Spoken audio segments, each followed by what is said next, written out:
Welcome to this week's edition of Public Health Updates, covering the latest breakthroughs. Brought to you by LucidQuest. A 72-week clinical trial has confirmed that Mounjaro is significantly more effective than Wegovy for weight loss. Participants taking Mounjaro lost an average of 20% of their body weight, compared to 14% for those on Wegovy. Furthermore, 32% of Mounjaro users lost at least 25% of their body weight versus only 16% of Wegovy users. Mounjaro also led to greater waist circumference reduction, 18 centimeters compared to 13, and showed better overall metabolic improvements. Experts attributed superiority to its dual action mechanism, targeting two distinct brain pathways involved in appetite regulation. New research from Switzerland has found that semaglutide, a GLP-1 weight loss drug, may improve mental health outcomes.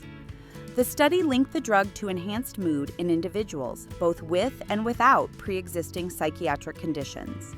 Its anti-inflammatory effects may reduce neuroinflammation, contributing to improved well-being. Results suggest the drug is effective and safe for those with schizophrenia, bipolar disorder, or major depressive disorder. With over 2 million people receiving care through the NHS mental health services, this discovery could offer widespread benefits. Scientists are developing a new class of inverse vaccines that retrain the immune system to ignore harmless proteins. Using nanoparticle technology, these vaccines showed promising results in early trials. In a celiac disease trial, the approach prevented intestinal damage, and in mice, it halted the progression of multiple sclerosis. Unlike traditional immunosuppressants, inverse vaccines aim to be safer by avoiding broad immune suppression. Early human trials for celiac disease and multiple sclerosis are ongoing, with researchers optimistic about future clinical applications. The migraine medication, ubrogepant, may be the first to treat symptoms before the headache even starts. In a phase 3 trial, the drug alleviated premonitory migraine symptoms such as fatigue and dizziness within 1 to 4 hours.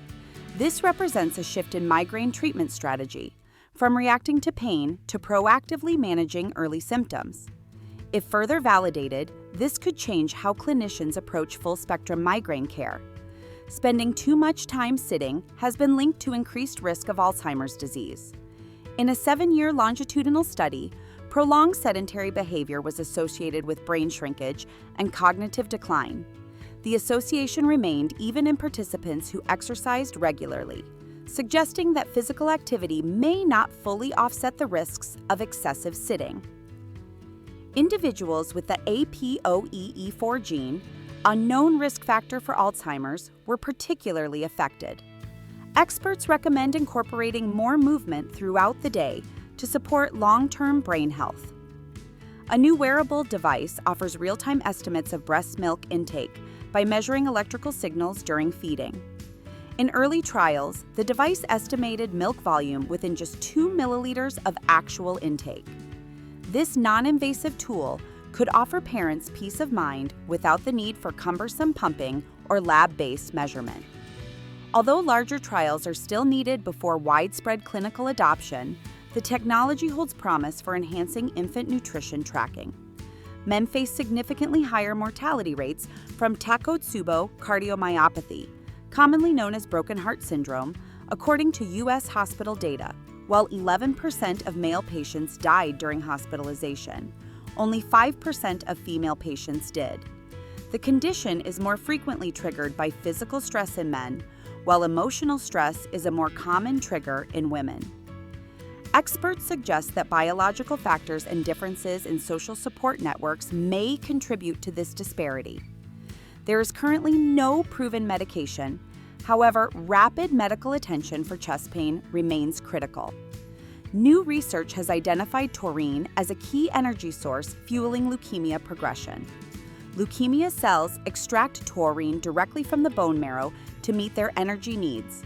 In lab studies involving mice and human samples, blocking taurine uptake significantly slowed disease progression. These findings raise concerns for cancer patients consuming energy drinks, which often contain high levels of taurine. Future therapies may focus on inhibiting taurine transporters to starve leukemia cells and slow the disease. Stay ahead in public health research. Like, share, and subscribe for weekly updates. Visit lqventures.com or email us at info@lqventures.com for expert healthcare consulting. See you next time.